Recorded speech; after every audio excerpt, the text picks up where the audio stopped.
What's up, guys? It's Dan. So, I've been playing Nantucket, and hopefully many of you who are here follow Darkest Dungeon, and I will tell you it shares a lot of similarities with probably Darkest Dungeon and Oregon Trail, and follows kind of the storyline of off of what would be Melville's Moby Dick. So, what I wanted to do is come out with some tips really quick to go through and make the game easier if it's your first playthrough or one of your earlier playthroughs that might help you. These are some of the mistakes that I initially made, so I'm going to go ahead and get right into it. So the first thing is you're looking at your traits, especially as you go through the tutorial, you're given a few options of what to choose. So among them are diligent and open-minded, and what I would tell you about your traits as you're considering taking them, think long-term and not necessarily short-term. So thinking long term, if you look at 1 XP per day on open-minded, think of how many years you're going to play down the road, and what that basically means is 300, let's say 350 XP a year while you're on the water, because there's going to be some days you won't be. So 350 XP per year, and you can see right now I'm about 10 hours in, and I'm in 1824. So use that formula as you're kind of thinking, maybe is this the way to go. I personally think probably diligent would be one of the better ways to go early on, because the other thing is these can come up in random events also. But as you're looking and choosing your traits for your mates as well, keep that in mind. Think the higher end of the skill tree, like here for Master Boiler, rather than the lower end with, oh, I can get 10% more blubber. They're all going to be important to some extent. Most of the traits are going to be either a utility for using on the ship or a utility for using in combat in certain cards you get with certain specific rolls of the dice. So with that in mind, that's the first thing you want to do, is think long term, and that ties into be patient. So the second tip I really have is, a lot of people that I've heard that came into the stream, they're like, oh my god, I'm going through 4 and 5 playthroughs now. I'm on 5 resets in 2 or 3 hours, and they're really trying to rush through the main storyline. So this year, these main quests are going to go, it seems they'll be there forever. I mean, I had some of them where I waited till level 5 to do, and maybe I should have waited longer. For the initial one of the first quests, maybe I should have even waited longer. So the longer you wait, personally, I think the better it is, and the more balanced the game appears to be as you go throughout the game. So be patient. Don't go rushing to get through the minor quests or get through the main quest. Just go out and do your hunting, level your people, build your money, and be selective with obviously what you're spending your money on. Now, when it comes to the next thing is leveling your crew, and as you'll begin to level your crew, you really want to try and keep them balanced. So you'll see my crew here. I'm missing a guy. There's a reason I'm missing a guy. I'm missing a guy because he was really low level, because I was forced to basically take anybody off a boat that wasn't going to be level 10. So it doesn't seem that they quote-unquote respawn from the bars as you're bouncing from town to town. So you're going to have to travel really across the world to pick up people. And some of the ones with the better skill traits that I needed in order to level my boat, which we'll go into in a second, they're already dead. So keep in mind that this, very much like Darkest Dungeon, people are going to die. They are technically fodder, and think of them as expendable employees that just happen to die rather than fire, which you can also do. But as you're looking at them, keep them balanced. And the reason I say that is your enemy AI, or the enemies you're going to run into and their abilities, are based around your boat and your crew. So if you've got crew members that are level 10 and you're on a small boat, you may end up getting some really big whales that you're going to end up fighting with one whale boat.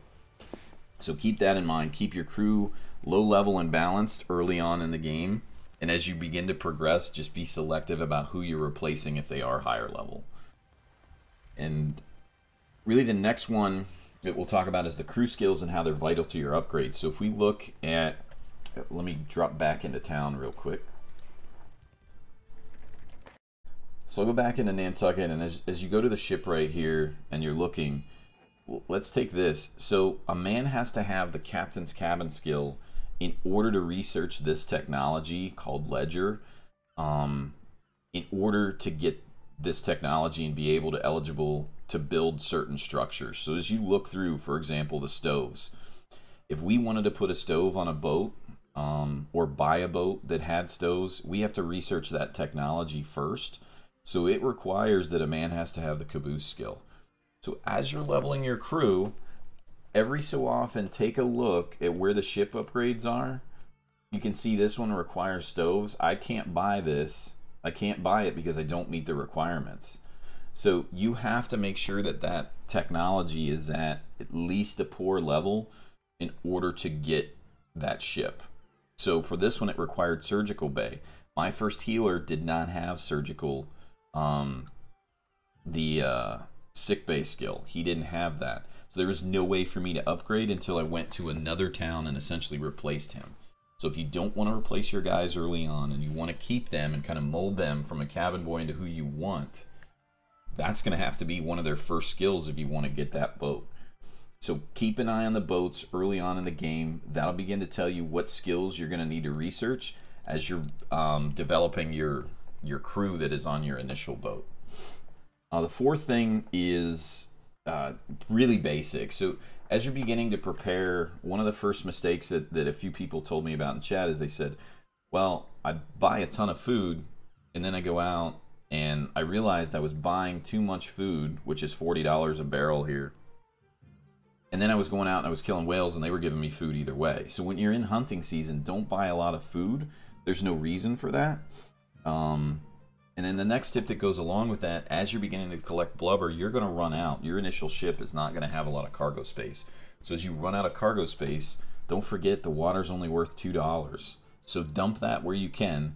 Now make sure you keep enough, I would say 5 more than you think you need, because occasionally you'll get that RNG event where you have -4 barrels of water, it'll just disappear.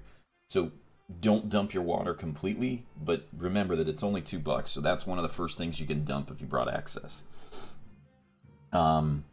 Next thing we'll go into is a really good tip, I think, for low-level players. So as you're researching technologies here in Nantucket, you can also research technology in England. So early on, as you're acquiring some of the, you'll get a little bit of gold from the first narwhals, and Peterhead and Nantucket, you can bounce between these two and run 2 upgrades simultaneously. That's a great way to be able to get your boat and get your technologies researched quickly. Now, as far as what technologies to do first, I really want to do some more research, but if you guys want to see that video, I'll come out with it. I just want to get a little bit more playtime before I tell you what technologies you need to do first. But if I could give you a tip, probably one of the ones I do first, what's really important, would be field of view. And the reason I say that is if we go in here and we look,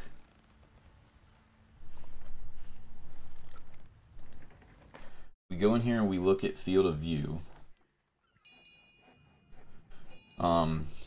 they go 25, 50, 75% field of view, and then also you can get a bonus if you put a sailor up in the crow's nest. The reason it's so important is storms can be absolutely catastrophic.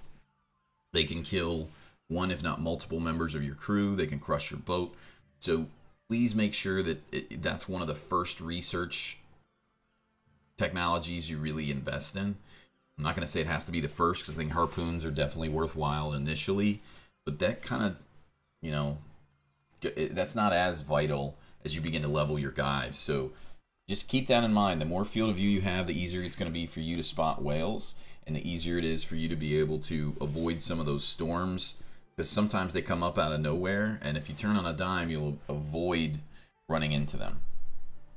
So going into the next one, there are whales, and I'm not going to go into specifics, too many specifics, but you can have skills that basically completely negate the vast majority of the attacks of certain whales. So narwhals, for example, as you look at those, they are going to have the ability to bleed. So they have the ability to bleed, but you can negate that by bringing a healer who has bandages.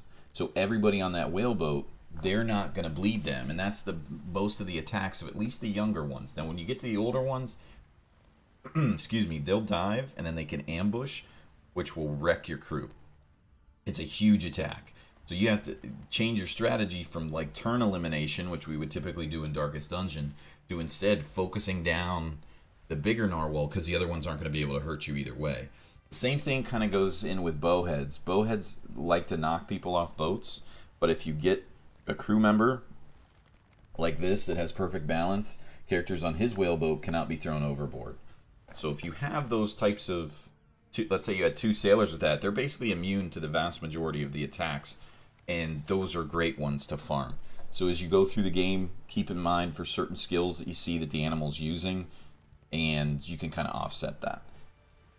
Kind of one of the last ones I'll go into is morale. So morale is pretty important. You guys can see the morale here that we have. It's pretty high. But early on, especially as you're telling people, you know, to put back that water and put back that food just because you have extra storage of them, your morale can be an issue with your crew. So in order to offset some of the smaller discrepancies in morale in your crew, whenever somebody's delivering the final blow, they're going to get a bonus to the amount of morale that they get. So if you have someone with low morale, just make sure you bring them on a boat and give them some opportunities to get those final blows. Again, it's not dissimilar to Darkest Dungeon, and sometimes when they're delivering a final blow and getting that killing blow, they're also going to get a bonus to stress.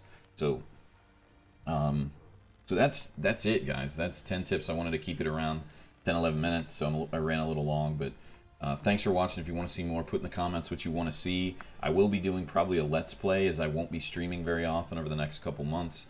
So I'll be doing a Let's Play through this, and I'll kind of break down what I do like I do in all the games. But I figured that would help you all. So thanks for watching, and I'll see you in the next video.